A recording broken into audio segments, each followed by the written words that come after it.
Yo, what's up, volunteer crew? Hey, it's really good to be here with you guys today. And let me just say something. This past Saturday, we had an amazing time at our volunteer training. I'm really sad if you couldn't have made it, but don't worry, I'm recording this video because I really believe that what we talked about this past weekend is extremely important and relevant to every single one of our volunteer leaders. Now, to start our time of training on Saturday morning, I asked a question to our team. The question was this: in the past year, what are some stories that you can think of that you could share with the group that you would define as a win? And so we took some time and we went around the room, and what was really unique and really interesting about that is we had so many different answers. Now, here's the thing though. If we're being honest with ourselves, sometimes this can be a really, really tough question for us to know how to answer. Right? With a busy school year, a busy year of ministry, navigating work and family and finances and personal calendaring and all the things that are going on in our lives, sometimes we can feel like we're just surviving in student ministry, maybe not winning. And not only that, but again, like we did in the beginning of our training, I bet if I was to go around the room or I was to ask each and every one of you who's listening to this episode, if I asked you, hey, what is a win in student ministry? I bet we'd all define it a little bit differently. In fact, on Saturday morning, when we heard some of the answers being shared around the room, it already felt like that was the case. Now, I'm not saying that's necessarily a wrong thing, and I'm not even saying that those answers and those stories of wins that you can think of are not good. Because here's the thing. In fact, I believe there's so many different ways that we can win in student ministry. But what if, when it came to defining wins at REVO Students, we all used the same exact language? See, what if, when it came to defining wins at REVO Students, we all had the same goals and targets to shoot for? See, I think that would do a few really important things for our ministry. See, the first thing that I think understanding how we win as a student ministry would help us accomplish is I think it would really help us stay united. Now, story time for you. Every single year, all right, I tune in to the Little League World Series. Now, I was telling my volunteers this on Saturday, it's bad baseball. Right? Like there's not really anything interesting going on. The 12-year-old or 12-year-old pitchers are always the ones who seem to be dominating in the Little League World Series. And so you just kind of watch strikeout after strikeout after strikeout. But nonetheless, I can't help but tune in. And this year I've had a lot more time to watch than normal. I've been at home with our new baby Emery, and so we've been cuddling on the couch watching the Little League World Series. But as I watch, right, there's one thing that keeps going through my head, and it's this. I can't help but wonder, how in the world do these coaches get such success out of these 10 through 12-year-olds that I'm watching? How do you get a group of 10 through 12-year-olds to be so dang successful? If you're a middle school small group leader and you're watching this video, or you've spent any time working in middle school ministry, you can instantly relate to me. You're like, dude, I know what you're talking about. I don't understand how they do it. But the one question that burns in my mind is what makes these teams that I'm watching on ESPN, these teams of elementary and middle schoolers on ESPN, what makes them so much different from the other teams that didn't make the tournament? And I'm sitting on the couch and I'm thinking about the answer to this question, and then all of a sudden, it just kind of clicks for me. The answer is simple, right? Every player on these teams are all on the same exact page when it comes to defining success. Every player on the team is hyper-targeted, hyper-focused on their goals as a team. They all know exactly how to define the win, and they know how to define it together. I bet if you were to ask any one of these little leaguers, hey, how do you define success for your team? They'd give you one of three answers. The first goal would say, hey, I'm here to win ball games, right? I'm here to make it all the way to the end to bring home a championship trophy. I bet they'd also say that they're there to make an impact and a name for their hometowns. So we've got a lot of teams this year in the World Series who they're from small towns in Texas or Florida or wherever that nobody has ever heard of, right? And so they want to bring honor to their hometown. And I think the third thing they would tell you is that they just want to be sharpened in their skill sets as players. Now, if you're watching this video, don't get offended, all right? We are well above 10 through 12-year-olds, all right? We are so much more advanced and mature than that age group. However, the basic idea of every single player who's on the same team understanding the win, that's huge. Think about that in our student ministry. If each of us understood our goals, our target, our mission, our vision, and how we win together, that's game over. That would be pretty dangerous. I think we could accomplish a lot for God's kingdom together if we were all clear on what the win is. And so that's the first thing, right? When we understand how to win, it helps us stay united. But there's another thing, there's a second thing that understanding the win helps us to do, and it helps us to celebrate and track goals. See, if we all know what a win is, then we'll all have the same goals. And if we all have the same goals, that'll help us really just understand if one another are on track and succeeding and winning together. But not only that, think about how it could help us encourage one another. Celebrate the successes that are happening in one another's small group. See, if I'm looking at one of you and I'm asking you, hey, how is your ministry going? How is your small group going? How are the conversations you're having on Wednesday nights and throughout the weeks with your students going? And maybe you're defeated. And then I'm asking you, hold on, wait, why are you feeling so downcast? Tell me what's going on. And you might be like, well, my students, they're engaged in small group, they're asking questions, they want to know more about Jesus, but man, they're wasting all this time at school, right? When they could just be on the street corner telling everybody that they know about Jesus. And I'd look at you and I'd say, well, I think you're crazy. Because what you just described to me that's happening in your small groups is a win. Now, that's a small, trivial example, but I hope you can catch my flow. See, if each of us defines wins differently, how will I ever know to celebrate with you when you're winning if you define it totally different than I do?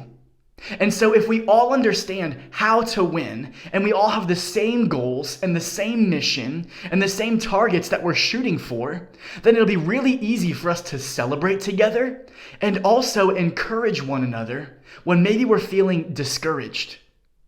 But there's a third thing that I think understanding the win can help us to do, and that third thing is it's going to help us celebrate success together. So, it'll help us track goals and it'll help us stay on target, but man, it'll help us party at the end of the year and at these volunteer trainings when we can look back and all of us can look at our small groups and we can pinpoint some of the same exact things that are happening across all of our different campuses. We can say, man, students are coming to know who Jesus is.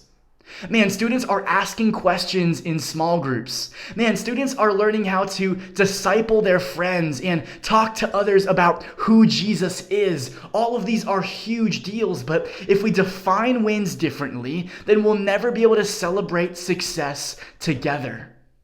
So that's the third thing, but there's one more thing that I think it'll really help us do. And the fourth thing that understanding the win will help us do together is it's going to help us strive for something each and every week.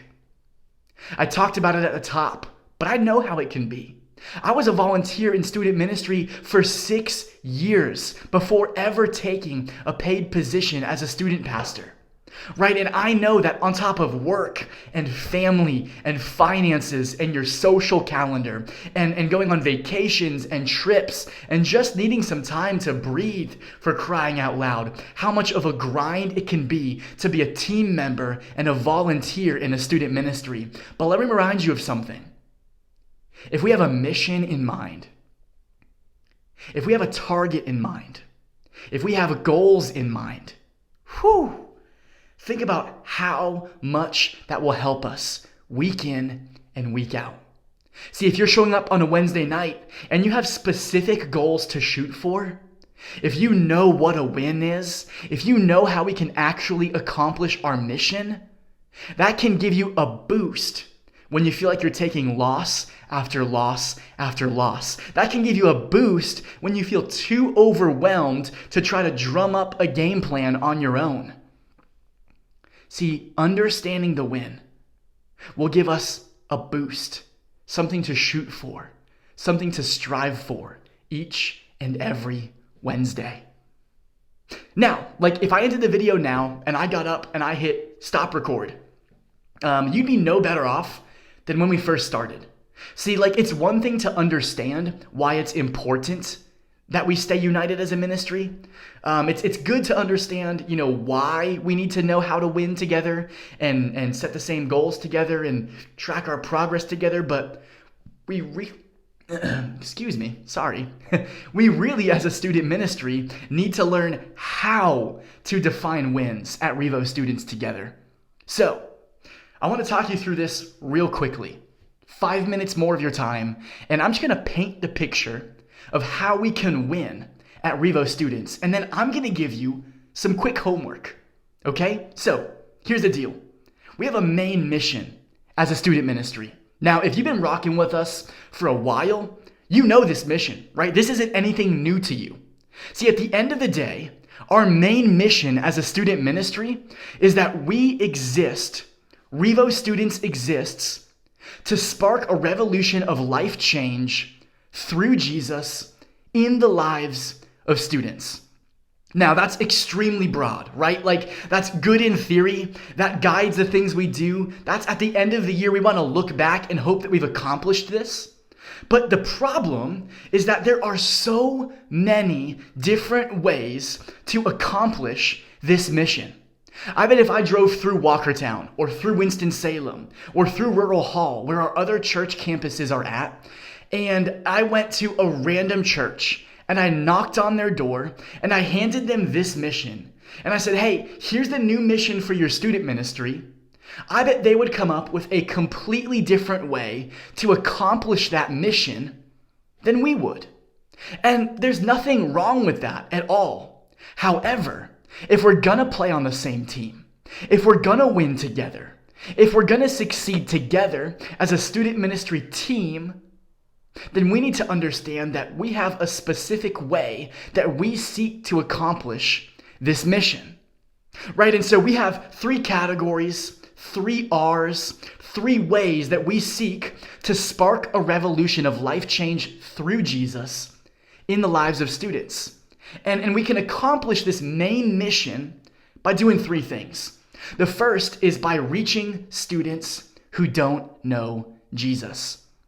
The second way is by raising students in their faith by helping them to grow deeper. And the third way we can accomplish our mission is by helping students respond to next steps in their lives. Now, I think of this like a cycle, right? You think about the recycle logo, like up at the top here, we have reaching students. It's the first step in accomplishing this mission.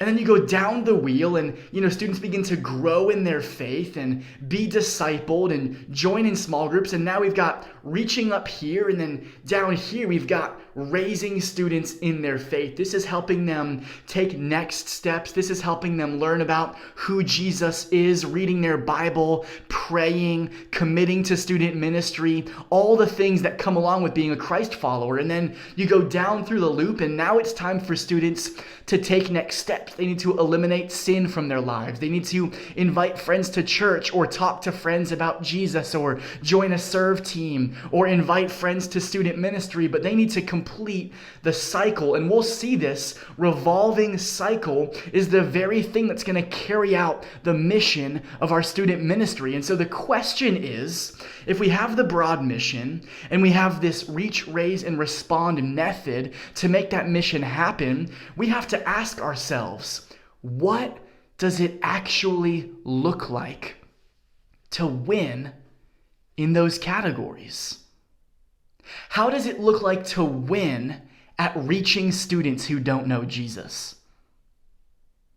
What does it look like to win when it comes to raising students in their faith?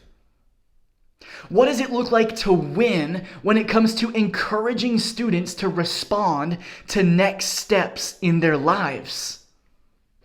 Now, this past Saturday morning, we took some time as a volunteer team and we answered these questions together. We filtered through what it looks like to win in each of these areas. Was it groundbreaking? No. Did we have some different answers? Yeah. But you know what? Understanding that as long as we are checking off these 3 areas in our ministry of reaching students who don't know Jesus, raising students in their faith, and helping them respond to next steps, and we're operating in those avenues, that's how we can win together. And so here's my final remark, my final encouragement, my final challenge to you, and I'll be following up with you on this. Take a moment, all right? 10 minutes, 15 minutes, I don't care what it is, and write down in each of those columns, reach, raise, respond. Write down how you think you could win in those categories. Once you've done that, email it to me. I'd be really curious to see what you've come up with and some ways that we could check and track wins and progress and celebrate together as we seek to spark a revolution of life change through Jesus. Volunteers, thanks for watching to the end. I really appreciate you giving me some time. I really look forward to our next leadership trainings, our next talks together. This one, really basic, right? Not groundbreaking, not mind-blowing, but just a little bit of clarity to help keep us united as a team. I hope you'll join us on September 23rd for our citywide training, and I hope you'll join us again on January 3rd at our South Fork campus as we get in round tables and talk about the nitty-gritty of winning in small groups. Thanks, crew, for joining us. Love y'all. See you next time.